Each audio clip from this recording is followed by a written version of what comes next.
The cold Montana wind cut through Hazel Whitaker's shawl as she stood motionless at her husband's grave, her eyes dry not from lack of grief, but from months of endless tears that had finally run their course. Whispering Pine Creek had buried Thomas Whitaker 6 months ago, but for the townsfolk, Hazel's mourning had lasted far too long, especially since she'd barely spoken a word since. It was 1878, and a widow without means had few options in the frontier town.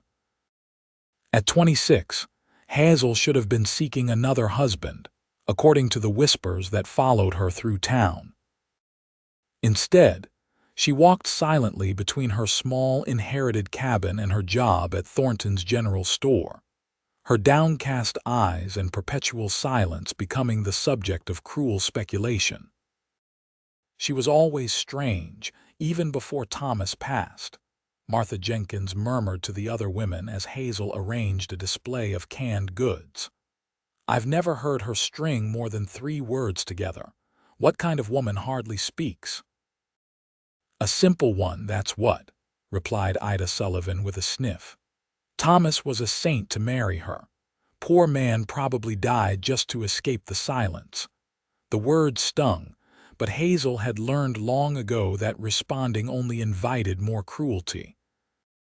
Her silence wasn't emptiness, as they believed it was full of words she'd learned to keep inside after a childhood with a father who'd made it clear a girl's thoughts weren't worth hearing. The bell above the door jingled, drawing Hazel's attention. A tall man ducked his head to enter, removing his hat to reveal sun-streaked brown hair that curled slightly at the ends. Dust coated his leather vest and denim pants, marking him as a traveler. His face, partially obscured by several days' worth of beard, was tanned from outdoor work.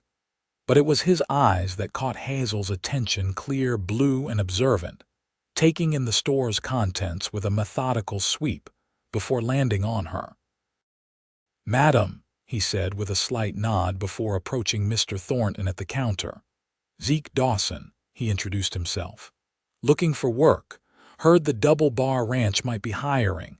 "They are indeed," Mr. Thornton replied. "Lost a couple men to the silver rush in Nevada. Ranch is about 7 miles west. You can't miss it." "Much obliged."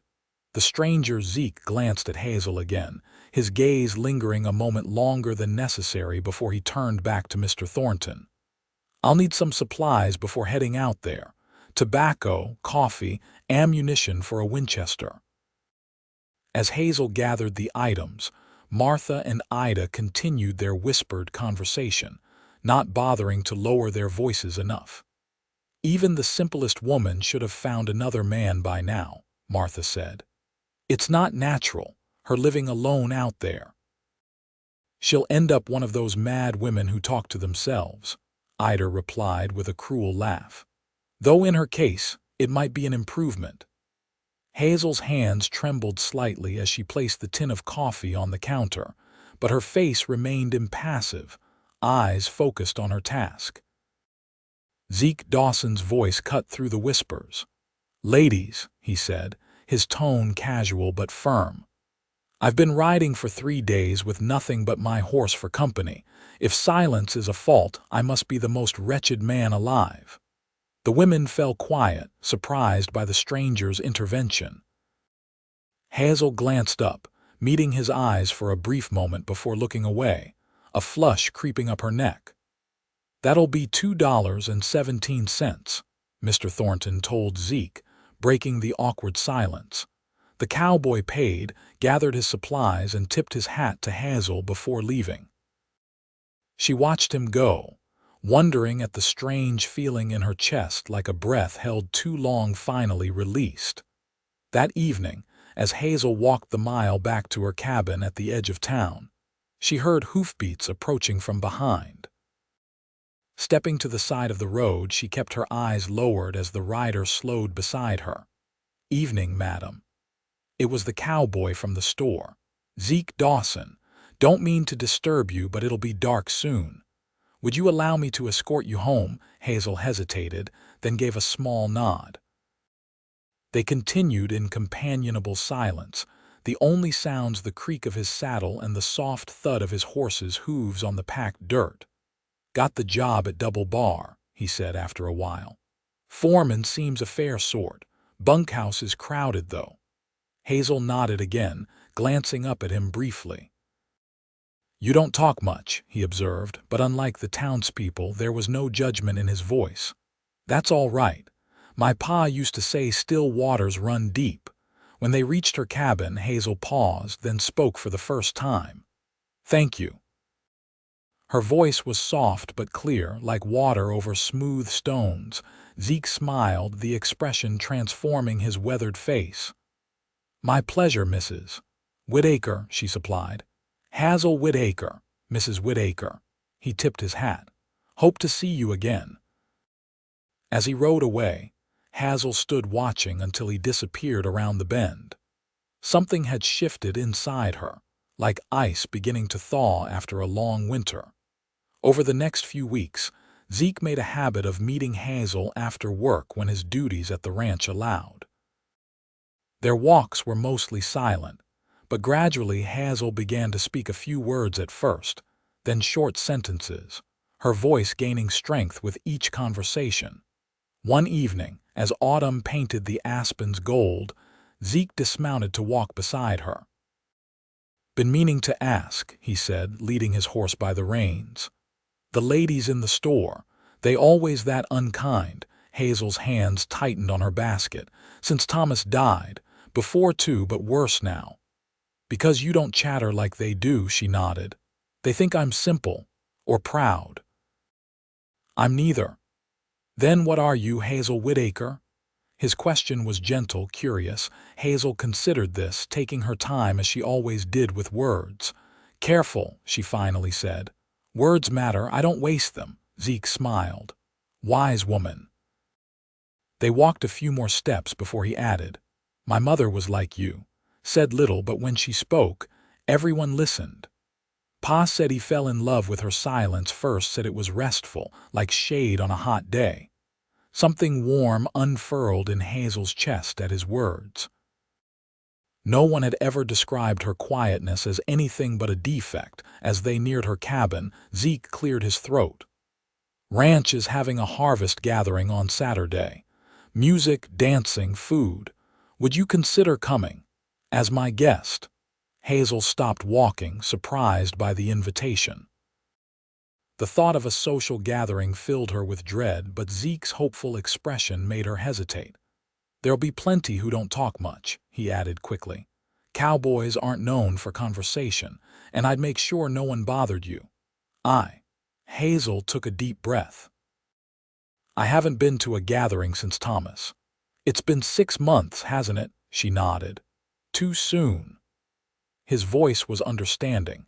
Hazel thought about the lonely evenings in her cabin, the whispers in town, and this man who seemed to value her silence rather than condemn it.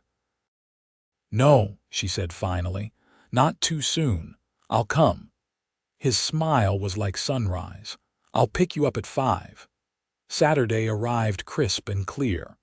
Hazel spent the morning cleaning her cabin nervously, then opened the trunk where she'd stored her good dress after Thomas's funeral. The dark blue wool had been her wedding dress 6 years earlier, and she'd worn it for every special occasion since. Thomas had always said it matched her eyes. As she pinned up her hair, Hazel studied her reflection in the small mirror above her washstand. Grief had hollowed her cheeks and left shadows beneath her eyes, but there was color in her face today that had been missing for months. She touched her lips, surprised to find them curved in a small smile. At 5 o'clock precisely, Zeke arrived driving a borrowed wagon. He'd cleaned up impressively, hair trimmed, beard neatly shaped, wearing a pressed shirt and new suspenders. He helped Hazel onto the bench seat, his hand lingering on hers a moment longer than necessary. "You look beautiful," he said simply. Hazel ducked her head. "Thank you, you look." She searched for the right word. "Handsome." His pleased grin stayed with her all the way to the ranch. The double bars barn had been transformed with lanterns and bunting. Tables groaned with food, and a trio of musicians played lively tunes while couples danced on the swept dirt floor. Hazel tensed as they entered, feeling eyes turn toward them, but Zeke's steady presence beside her gave her courage. "Mrs. Whitaker," the ranch owner's wife greeted her. "How lovely to see you out and about. It's been too long." Before Hazel could respond, Martha Jenkins appeared, eyebrows raised. "My goodness, Hazel. Didn't expect to see you here. And with Mr. Dawson, no less." "Mrs. Jenkins." Zeke nodded politely but placed his hand protectively at the small of Hazel's back. "Mrs. Whitaker was kind enough to accept my invitation." "Was she indeed?" Martha's gaze sharpened. "And did she actually tell you so, or did you have to interpret her silence?" Hazel felt heat rise to her face, but before she could retreat into her customary quiet, Zeke spoke. "Mrs. Whitaker's silence speaks volumes to those wise enough to listen," he said, his voice carrying just enough for those nearby to hear. "To me, it speaks of thoughtfulness and care, of wisdom that weighs words before spending them.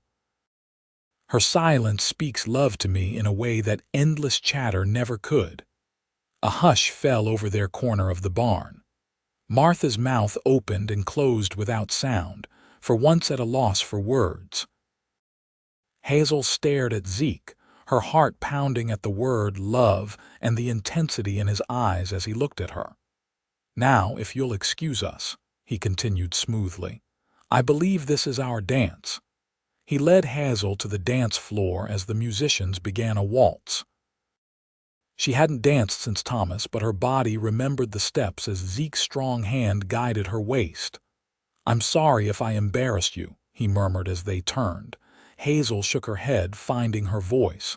"No one has ever defended me like that." "They should have." His eyes were serious. "You deserve better than their cruelty." "Did you mean what you said? About my silence? Speaking to you?" Zeke's hand tightened slightly on her waist. "Every word. From the moment I saw you in that store, standing quiet but strong while those women pecked at you like hens. I recognized something in you, Hazel, something rare." The waltz ended, but they remained standing close, the rest of the gathering fading around them. "I lost my wife 3 years ago," Zeke said quietly. "Cholera. Afterward, I couldn't stay in one place. Been drifting ever since, taking work where I could find it. Never planned to stop here long." "And now?" Hazel asked, her voice barely above a whisper. "Now I'm thinking Whispering Pine Creek might be a good place to put down roots." His gaze held hers. "If I had a reason to stay." Before Hazel could respond, the ranch foreman called for everyone's attention. "Time for supper, folks. Ladies, find your plates first." The moment broken, Zeke escorted Hazel to the food tables. As they ate, he introduced her to the other ranch hands, simple men who accepted her quiet nature without comment. For the first time in months, perhaps years, Hazel felt herself relax in company, listening to the conversations flowing around her, occasionally offering a word when it seemed right. Later, as Zeke drove her home under a sky brilliant with stars, Hazel found herself speaking more than she had in years. "I was always quiet, even as a child," she told him. "My father believed children should be seen and not heard, especially daughters. When I did speak, he would say, 'Is that thought worth the air it took to speak it?' Eventually, I stopped trying." "Your father was wrong," Zeke said firmly. "Thomas understood," Hazel continued. "He never pushed me to talk, said he could tell what I was thinking by my eyes." She looked down at her hands. "The town thought it strange him talking, me mostly listening, but it worked for us. You loved him very much." It wasn't a question, but Hazel nodded. "He was a good man, patient, kind." She paused. "It's been hard without him, I can imagine." Zeke's voice was gentle. "After Sarah died, I thought the loneliness might kill me too." "Does it get easier?" Hazel asked. Zeke considered this as the wagon rolled along. Not easier exactly. Different. The sharp pain dulls, but the missing stays. Then one day, you realize you've gone hours without thinking of them, and you feel guilty. Later, you understand that's how it should be, that they'd want you to live. That's it exactly, Hazel whispered, tears pricking her eyes at having her feelings so perfectly expressed. When they reached her cabin, Zeke helped her down from the wagon, his hands strong around her waist. In the silver moonlight, they stood facing each other, neither speaking but communicating nonetheless in the language of shared understanding they'd been developing. "Thank you for tonight," Hazel finally said. "I haven't enjoyed myself like that since. I can't remember when. The pleasure was mine." Zeke reached out slowly, giving her time to move away, and tucked a strand of hair behind her ear. "May I call on you tomorrow? Maybe go for a ride if the weather holds." Hazel nodded, her pulse quickening at his touch. "I'd like that. Until tomorrow, then." He leaned forward and placed the gentlest of kisses on her cheek, his beard soft against her skin. Then he was back in the wagon, tipping his hat with a smile that stayed with Hazel long after she'd gone inside. As autumn deepened toward winter, Zeke became a regular visitor at Hazel's cabin. They rode together on his days off, explored the pine forests that gave the town its name, and shared simple meals by her hearth. Hazel found herself speaking more in his company, the words coming easier with each passing day, though she still valued their comfortable silences. In town, attitudes toward Hazel began to shift. Zeke's obvious admiration made people see her differently, and her own increasing confidence changed how she carried herself.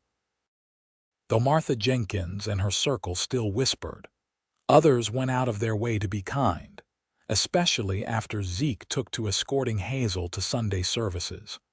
One crisp November morning, as they walked back from church, Zeke mentioned plans to build a cabin of his own. "Foreman's offered me a permanent position," he explained. "Head wrangler.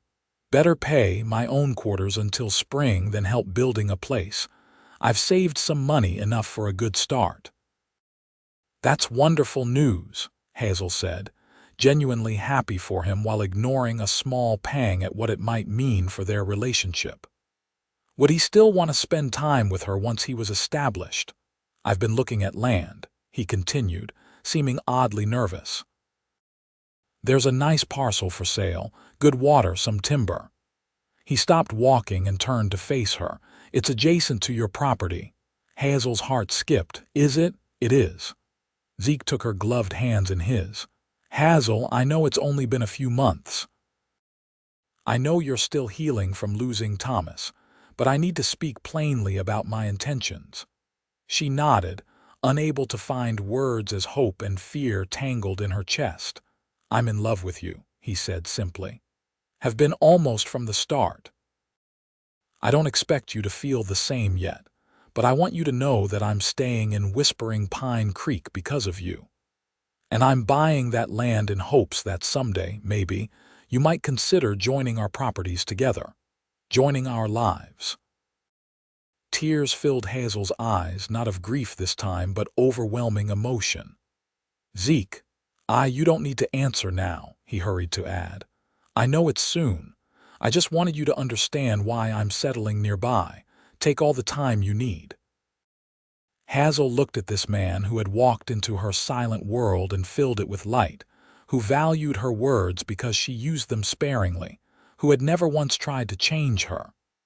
"I don't need time," she said, her voice steady despite her tears. "I love you too." The joy that transformed Zeke's face was like nothing Hazel had ever seen.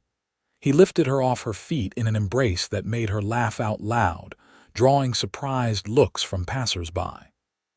"I was so afraid it was too soon," he said, setting her down but keeping his arms around her. "That you might think I was disrespecting your marriage to Thomas." Hazel shook her head. "Thomas would want me to be happy. He told me so before he died." She placed her hand on Zeke's cheek. He made me promise not to spend my life alone. Wise man. Zeke turned his head to kiss her palm. But I don't want to rush, Hazel added carefully. Can we court properly first, before making plans to join our land? Of course, Zeke agreed readily. I'd wait forever if that's what you needed, but I hope it won't be quite that long, Hazel smiled. Not forever, just long enough to be sure. I'm already sure, he said, his blue eyes serious. But I'll court you properly, Hazel Whitaker. I'll show you every day how much I cherish you, your silence and your words, your strength and your gentleness. All of you. The first snow fell 2 weeks later, blanketing Whispering Pine Creek in white and making the journey between town and the Double Bar Ranch more difficult. Zeke still managed to visit Hazel several times a week, sometimes staying to help chop firewood or make repairs around her cabin. December brought preparations for Christmas, and Hazel found herself looking forward to the holiday for the first time since Thomas's death. She secretly worked on a gift for Zeke, a warm scarf she was knitting from soft wool yarn, hoping her mediocre skills would be enough to create something worthy of him. On Christmas Eve, a blizzard descended on the valley. Hazel worried that Zeke wouldn't make it through the weather, but as dusk fell, she heard the now familiar sound of his horse struggling through the drifts. She rushed to open the door, relief flooding her as he stamped snow from his boots on her porch. You shouldn't have come in this weather, she scolded, helping him remove his frozen coat. And miss Christmas with you? Not a chance. His face was red with cold, but his smile was warm as he produced a small package from his pocket. Merry Christmas, Hazel. Inside was a delicate silver locket on a fine chain. Hazel gasped as she opened it to find a tiny portrait of Zeke on one side. The other side is empty, he explained. I thought, maybe someday it could hold a picture of us together. It's beautiful, she whispered, tears threatening. I have something for you too. The scarf, when she presented it, looked even more uneven than she'd feared, with several dropped stitches and an inconsistent width throughout its length. I'm not very good at knitting, she admitted, embarrassed. I can redo it if it's perfect, Zeke interrupted, immediately wrapping it around his neck. You made it with your own hands. I'll treasure it always. They spent the evening beside her fire, sharing a simple meal and talking about Christmases past. As the blizzard intensified, Hazel grew concerned about Zeke's return journey. You can't go back to the ranch tonight, she said, looking anxiously out the window at the swirling snow. It's too dangerous. I had the same thought, Zeke admitted, but I don't want to compromise your reputation. What would the town say if they knew I stayed the night? Hazel considered this, then squared her shoulders. They've said worse about me, and it's better than you freezing to death. She hesitated, then added, You can take the bed, I'll sleep by the fire. Absolutely not, I'll take the floor. In the end, they compromised. Hazel took her bed while Zeke made a pallet near the hearth, both acutely aware of the other's presence in the small cabin. Despite the propriety they maintained, there was an intimacy to sharing the space that changed something between them. By morning, when the storm had passed and Zeke reluctantly prepared to leave, Hazel knew with certainty that she was ready for their relationship to progress. Zeke, she said as he saddled his horse, about what you said about joining our land, our lives. He turned to her, hope and caution mingled in his expression. Yes, I've been thinking, she continued, choosing her words with care. Spring would be a good time for a wedding. The weather would be fair for building that cabin you mentioned. Joy lit his face. Are you saying yes, Hazel? You'll marry me, she nodded, suddenly shy. If you still want to. If I still, he laughed, sweeping her into his arms. Hazel Whitaker, I've never wanted anything more in my life. Their kiss, when it came, was gentle at first, then deepening with a passion that surprised them both. When they finally parted, breathless, Zeke rested his forehead against hers. "Spring seems very far away right now," he murmured. Hazel smiled. "We have planning to do, and you have a cabin to build. And a wedding ring to buy," he added. "I want to do this right, Hazel. Give you the wedding you deserve." As Zeke rode back to the ranch, Hazel stood watching until he disappeared, her heart fuller than she had ever thought possible again. The cold didn't touch her as she returned to her cabin, soon to be their cabin, until Zeke's new home was ready. Word of their engagement spread quickly through town. Most offered congratulations, though Martha Jenkins couldn't resist commenting that it was awfully fast after Thomas, but then, beggars can't be choosers. Zeke's response when he heard was to march straight to the general store where Martha was shopping and announce loudly that he was the luckiest man in Montana to have won Hazel's heart, and that anyone who couldn't see her worth was blind as well as foolish. By February, Zeke had begun clearing land for their new home, working on his days off with help from some of the double-bar hands. Hazel often brought food to the workers, watching with pride as the foundation was laid and the frame began to take shape. It would be a modest cabin to start, Zeke explained, but built with room to expand as their family grew. The casual mention of family sent a thrill through Hazel. She had wanted children with Thomas, but it had never happened. Now, at 27, she dared to hope again for a baby of her own. As winter reluctantly released its grip on the valley, wedding preparations accelerated. Hazel ordered fabric from the general store for a new dress, pale blue this time, not the practical dark blue of her first wedding. She found herself speaking more easily with other women in town as they offered advice and assistance, some of the same ones who had whispered about her silence now praising her quiet dignity. "You've changed," Mrs. Thornton observed one afternoon as Hazel selected buttons for her dress. "There's a light in you that wasn't there before." "Love will do that," Hazel replied with a small smile. "It's more than that," the older woman insisted. "You found your voice." Hazel considered this as she walked home. She was still naturally quiet, still careful with her words, but Zeke's acceptance had freed her from the fear that had kept her silent. She no longer worried that each word would be judged and found wanting. The wedding was set for the first Saturday in May. As the day approached, Zeke practically lived at their building site, determined to have the roof completed before the ceremony. They had decided to live in Hazel's cabin until the new house was properly finished inside, but Zeke wanted to be able to show his bride their future home on their wedding day. 3 days before the wedding, disaster struck. Hazel was at the general store when she heard shouting in the street. A rider from the double bar was galloping into town, yelling for the doctor. "Accident at the new cabin site," the man called out. "Dawson's hurt bad." Hazel's world narrowed to a pinpoint of terror. She ran into the street, grabbing the rider's stirrup. "How bad? What happened?" "Beam fell while they were setting the roof," he explained grimly. "Caught him across the back. He's conscious but can't move his legs. Doc's already headed out there."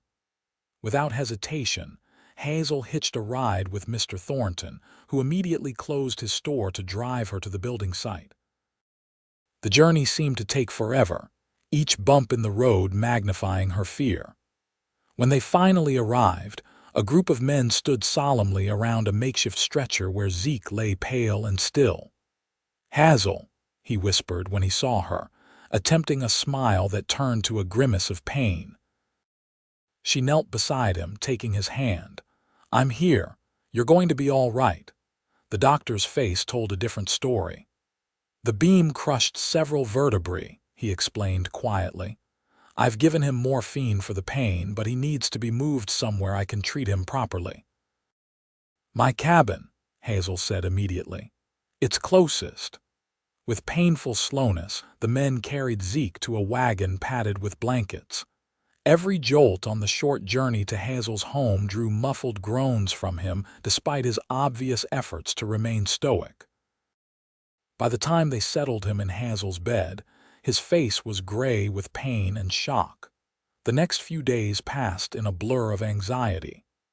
The doctor came twice daily, but his prognosis remained guarded. Zeke had feeling in his legs, a good sign, the doctor said, but couldn't move them. Whether the paralysis was temporary or permanent, only time would tell. The wedding was postponed indefinitely. Hazel barely left Zeke's side, sleeping in a chair beside the bed, bathing his forehead when fever set in, helping him take sips of water and broth when he was lucid enough to swallow. On what should have been their wedding day, Zeke woke clearer-headed than he had been since the accident. Hazel was dozing in her chair, exhaustion having finally overcome her vigilance. "Hazel," he called softly, his voice weak but steady. She jerked awake immediately. "You're awake." "How do you feel?" "Like I've been trampled by cattle," he admitted with a ghost of his old smile. "But better than yesterday." His face grew serious. "We were supposed to be married today." "It doesn't matter," she assured him. "We'll have the wedding when you're well." Zeke's eyes filled with tears, the first she'd seen from him. "And if I don't get well, if I can't walk again, then I'll be pushing your wheelchair on our 50th anniversary," she said firmly. "This changes nothing, Zeke Dawson. I love you. In sickness and in health, those words mean something to me." "You deserve better than half a man," he argued weakly. "You are not half a man," Hazel replied, anger giving her voice unusual force. "You are the man I love, the man who saw me when I was invisible to everyone else. The man who valued my silence when others mocked it." She took his hand, pressing it to her heart. "Nothing has changed for me. Has it changed for you?" "God, no," he whispered. "I love you more than ever. I just can't bear the thought of being a burden to you." "Then don't think it," she said simply. "Get well. And if that means walking again, wonderful. If it means learning to live differently, we'll do that too, together." Their eyes held, a world of understanding passing between them.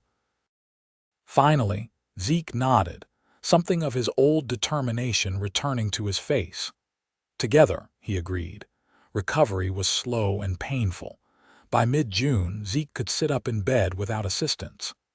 By July, he had regained some movement in his right leg, though his left remained stubbornly unresponsive. Through it all, Hazel was his constant support, pushing him when he needed pushing, comforting him when frustration overwhelmed him. The men from the double bar finished the roof of their new cabin, making it weathertight for whenever they might be ready to move in. The ranch owner kept Zeke on the payroll, assuring him that even if he couldn't return to wrangling, there would be work for him managing the ranch books. By August, using a cane and with Hazel's support, Zeke could stand and take a few halting steps. His left leg dragged uselessly, but the doctor was now optimistic that with continued effort, he might regain significant mobility. "You should consider rescheduling the wedding," the doctor suggested during one visit. "Having a goal to work toward might help with his motivation." Hazel thought about this after he left. That evening, as she helped Zeke move from the bed to a chair by the fire, a journey that now took minutes instead of the hour it had required initially, she broached the subject. "I was thinking," she said carefully, "maybe we could set a new wedding date. For September, perhaps." Zeke looked up, surprise and hope warring on his face. "You still want to marry me? Like this?" "I want to marry you however you are," she replied, "and you're getting stronger every day." "I may never walk normally again," he warned. "Then we'll walk slowly together," she said with a small smile. "It will give me more time to choose my words." A chuckle escaped him, the first real laugh she'd heard from him since the accident. "You always know exactly what to say, with fewer words than anyone I've ever known." He reached for her hand. "September sounds perfect, but I have one condition." "What's that? We get married here in this cabin," he said. "The place where you nursed me back to health, where I learned what in sickness and in health truly means before we even spoke the vows." Tears pricked Hazel's eyes. "I'd like that very much." They were married on the first Saturday in September, with Zeke standing proudly if somewhat unsteadily beside his bride. He used a cane heavily decorated with ribbons by the local children, and when he struggled slightly during the ceremony, Hazel simply slipped her arm around his waist, lending him her strength as naturally as breathing. "Her silence speaks love to me," Zeke said when it came time for his vows, echoing the words he'd spoken in her defense nearly a year earlier. "But so do her actions, her patience, her strength. I promise to listen to all the ways you communicate, Hazel. To cherish every word you choose to share and respect the thoughts you keep within." Hazel's vows were brief but heartfelt. "You gave me back my voice," she told him, her words clear and steady, "and showed me that my silence had value too. I promise to stand beside you through whatever comes, to be your strength when you need it, and to trust in your strength when I falter." Their kiss sealed more than a marriage. It confirmed a partnership forged through adversity and deepened by trial. The celebration afterward was joyful, with the entire town turning out to wish them well. Even Martha Jenkins offered sincere congratulations, admitting to Hazel in a quiet moment that she had been wrong about her. "You showed more courage and dedication these past months than I've seen in a lifetime," the older woman said. "I misjudged you badly." "Thank you for saying so," Hazel replied simply, accepting the apology with grace. As the last guests departed, Zeke sat heavily in a chair, fatigue evident but happiness radiating from him nonetheless. "Mrs. Dawson," he said, trying out her new name, "come here." Hazel went to him, allowing herself to be pulled gently onto his lap. "Mr. Dawson," she replied with a smile. "You should be resting." "I'll rest later," he promised, his arms tightening around her. "Right now I want to hold my wife." That night, with tenderness and care, they consummated their marriage. Zeke's injuries presented challenges, but their love and patience overcame them. In the quiet afterward, lying in each other's arms, Hazel felt a completeness she had never known before. "I was so afraid I'd lost you," she whispered into the darkness, "when I saw you lying there after the accident." "I was afraid too," he admitted. "Not of dying, but of you having to spend your life caring for an invalid." "I would have done it willingly," she said. "I know." He stroked her hair. "That's why I fought so hard to recover. You deserve a partner, not a patient. You've been both." She pressed a kiss to his chest, above his heart. And more. By spring of the following year, Zeke had progressed to using a walking stick rather than a cane. His left leg would never be fully functional again, but he had adapted remarkably, regaining enough strength and mobility to help with the final work on their new cabin. They moved in on the anniversary of his accident, deliberately choosing that date to replace the bad memory with a good one.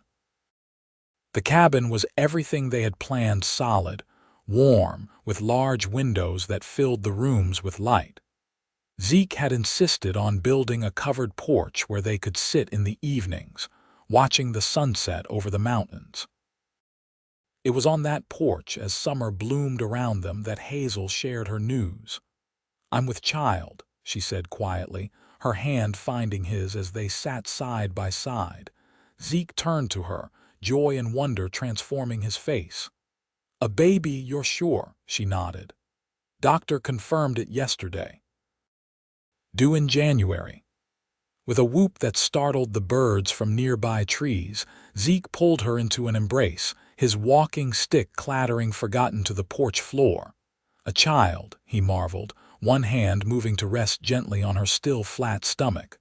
"Our child. Are you happy?" she asked, though his reaction left little doubt. "Happy doesn't begin to cover it." His eyes shone with tears. "Hazel, when I came to Whispering Pine Creek, I was just looking for work. I never imagined I'd find a home, a family." "Neither did I," she admitted. "After Thomas died, I thought that part of my life was over. And now," she smiled, covering his hand with hers where it rested on her abdomen, "now I know it was just beginning." The months that followed were filled with preparations. Zeke built a cradle, carving intricate patterns of pine boughs into the headboard. Hazel sewed tiny garments, her needle flying more confidently than it had when she'd attempted Zeke's scarf.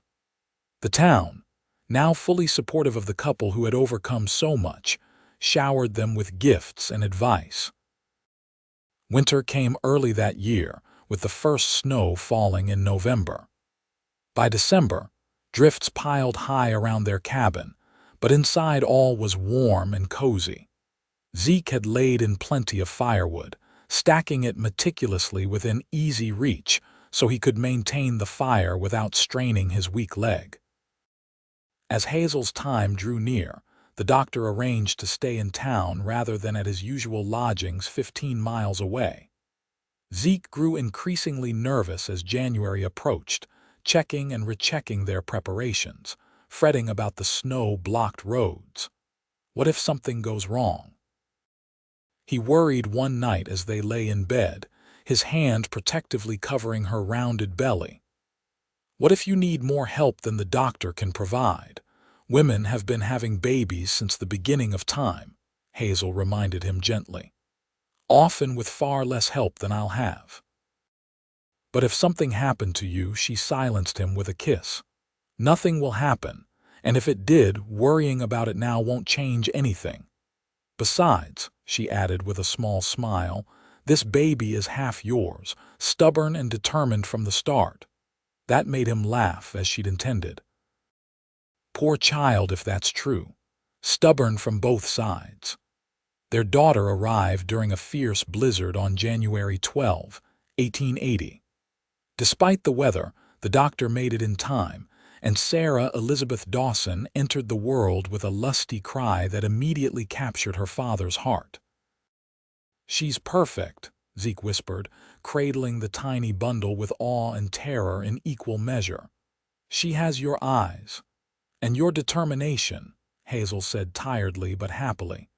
She couldn't wait for the storm to pass. As Hazel recovered, and little Sarah grew, their lives settled into a rhythm of deep contentment. Zeke took on bookkeeping for several local businesses in addition to his work for the Double Bar, allowing him to work mainly from home.